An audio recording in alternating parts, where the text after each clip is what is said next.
দুনিয়ার সবাই ভেজালে আছে, কিন্তু কোরআন আর রসুলের আদর্শ যাদের কাছে আছে এদের কোনো টেনশনই নাই। কি আমরা ইসলামের রাজনীতির বয়ান করি, তাবলীগের লাইনে চলি, আমরা ক্ষমতা পাওয়ার জন্য পাগল না, আমরা কারো উপরে জুলুম করার জন্য লালায়িত না, আমরা মরলেও লাভ, বাঁচলেও লাভ। মরলে শহীদ হয়ে যাব, বাঁচলে গাজীর মর্যাদা পাবো, আমাদের কোনো লাভ লস নাই। তোমরা নির্বাচনে যদি জিততে না পারো, গোষ্ঠী শুদ্ধ সব কিছু ধ্বংস, লজ্জায় মাথা উঠাইতে পারো না, জুতার মালা গলায় লাগবে লাগবে ভাব। আর আমরা হইতে পারলেও আলহামদুলিল্লাহ, না হইতে পারলেও আলহামদুলিল্লাহ। আমাদের হওয়া না হওয়া দুটোটাই আমাদের লাভ, কারণ আমরা আল্লাহর জন্য চলি, আল্লাহর জন্য সব কথা বলি। অতএব আমাদের ডাইনে গেলেও লাভ, বামে গেলেও লাভ, সামনে আগাইলেও লাভ, পেছনে থাকলেও লাভ। কারণ আমরা আল্লাহকে আসল মালিক মনে করে চলি, আমরা আখিরাতকে প্রাধান্য দিয়া চলি। এ কারণে দুনিয়ার যে চেয়ারে বসে হুজুরদের সালাম না দিয়া তার জীবন বাঁচে না। যারা বেয়াদবি করে ওরা ধ্বংস, আলেমের সাথে যতটা বেয়াদবি করছে সবগুলো ধ্বংস, মরার আগেই ধ্বংস। ভাইরা আমার,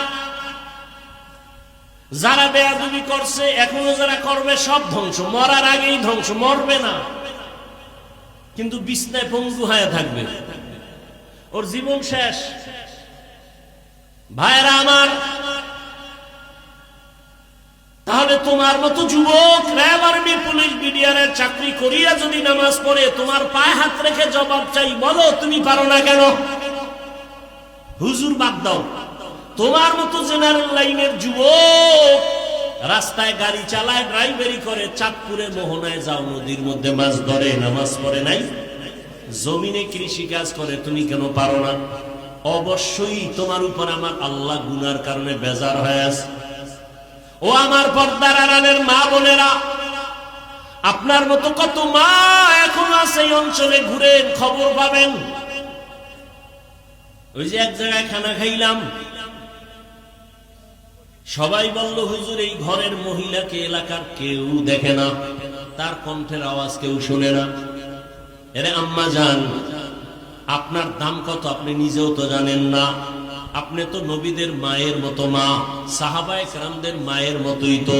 আপনারা আম্মাজান খাদিজা রাদিয়াল্লাহু আনহার মতোই তো দামি নারী, ফাতেমা রাদিয়াল্লাহু আনহার মতো নারী।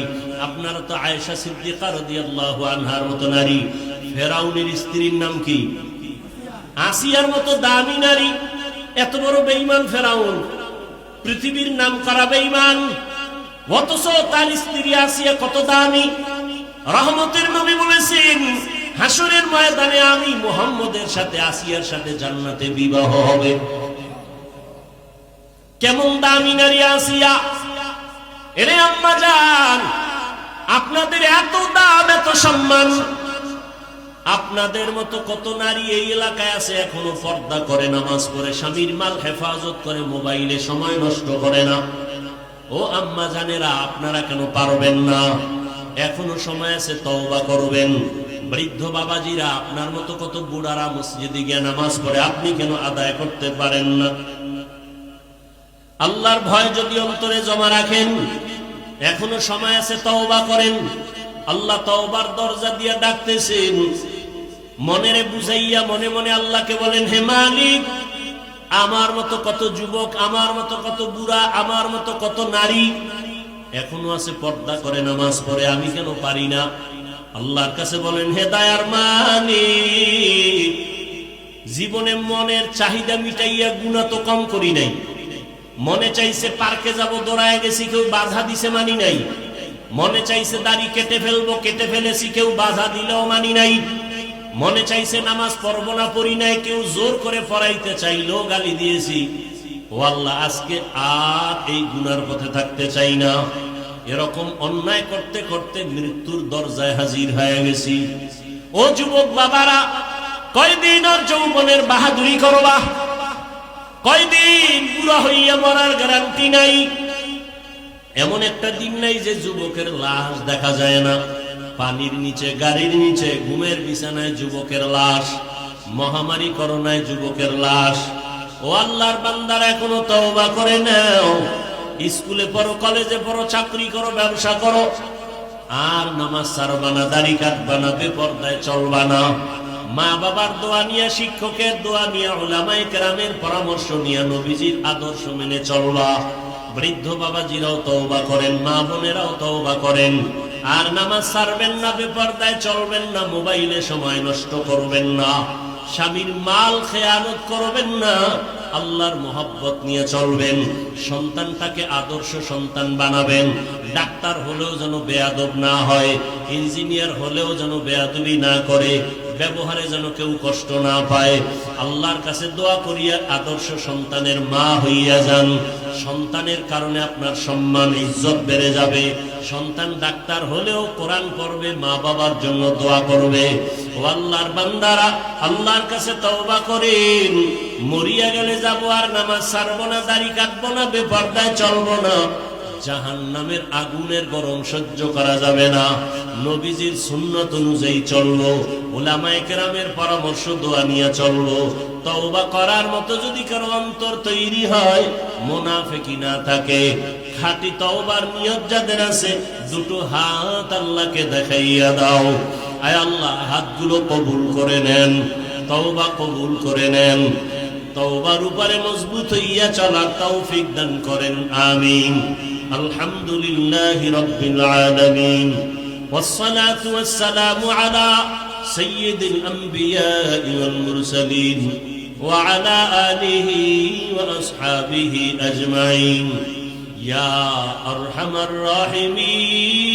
الراحمين يا أرحم الراحمين يا أرحم الراحمين رب ارحمهما كما ربياني صغيرا اللهم إنك عفو كريم تحب العفو فاعف عنا اللهم ارحمني بترك المعاصي اللهم ارحمني بترك المعاصي اللهم ارحمني بترك المعاصي اللهم إنا نسألك رضاك والجنة ونعوذ بك من سخطك والنار اللهم إنا نعوذ بك من البرص والجنون والجذام وسيء الأسقام يا حي يا حليم يا عزيز يا كريم بحق إياك نعبد وإياك نستعين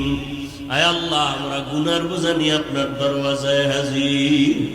আয় আল্লাহ, পবিত্র জীবন নিয়ে দুনিয়াতে আসছি, শয়তানের ধোকায় পড়ে সে পবিত্র জীবনকে নাপাক করে ফেলেছি। গুনার কারণে আমার হাত নাপাক, আমার চোখ নাপাক, আমার জিহ্বা নাপাক, অন্তর নাপাক। আয় আল্লাহ, আজকে তওবার নিয়ত করেছি আর গুনাহ করব না। গুনাহগার হইয়া কবরে যেতে চাই না, হাসরে দাঁড়াতে চাই না। আয় আল্লাহ, দুনিয়ার কষ্ট সহ্য করতে পারি না, গুনাহ নিয়ে গেলে কবরের কষ্ট কেমনে সহ্য করব? আয় আল্লাহ, আমাদের আপনি মাফ করে দেন, আমাদের তওবা কবুল করে নেন। আয় আল্লাহ, আমাদের তওবার উপরে মজবুত হয়ে চলার তৌফিক দান করেন। আয় আল্লাহ, মাহফিল কবুল করে নেন, আয়োজনকারী সহযোগিতাকারীদের কবুল করে নেন। এলাকার ঘরে ঘরে শান্তি দান করেন। মা বোনদের আবেদা পর্দাওয়ালা বানায় দেন, সন্তানগুলো নেককার বানায় দেন। লেখাপড়া যারা করে পরীক্ষার্থী কামিয়াবি দান করেন। আয় আল্লাহ, আমার কলিজার প্রত্যেকটা যুবকের দিনের খাদেম বানায় দেন। মোবাইলের গুনাহ থেকে হেফাজত করেন। আয় আল্লাহ, সারা দুনিয়াবাসীকে মাফ করে দেন। মুসলমানের ঈমান আমল হেফাজত করেন। আয় আল্লাহ, মুসলমানদের ঈমান আমল হেফাজত করেন। জালেমদের জুলুম থেকে হেফাজত করেন। জালেমদের হেদায়াত দান করেন, না হয় ধ্বংস করে দেন। বাংলাদেশ শান্তির দেশ বানায় দেন। দেশ ও জাতিকে জালেমদের জুলুম থেকে হেফাজত করেন। আয় আল্লাহ, যারা জুলুম করে তাদের হেদায়াত দেন, না হয় ধ্বংস করে দেন। আয় আল্লাহ, মসজিদ মাদ্রাসাগুলো কবুল করে নেন। আয় আল্লাহ, যার পেছনে খেদমত করে, দান সদকা করে, কবুল করে নেন। আয় আল্লাহ সুন্নাতওয়ালা জিন্দেগি দান করেন, নবীজির রওজা বাইতুল্লাহ জিয়ারতের তৌফিক দান করেন। আয় আল্লাহ কুদরতের দ্বারা ওখানে পৌঁছার ব্যবস্থা করে দেন, বছরে একবার হাজিরা দেওয়ার মতো ব্যবস্থা করে দেন, স্থায়ী বাসিন্দা বানায় দেন আল্লাহ, রিজিক বরকতি রিজিকের ব্যবস্থা করে দেন।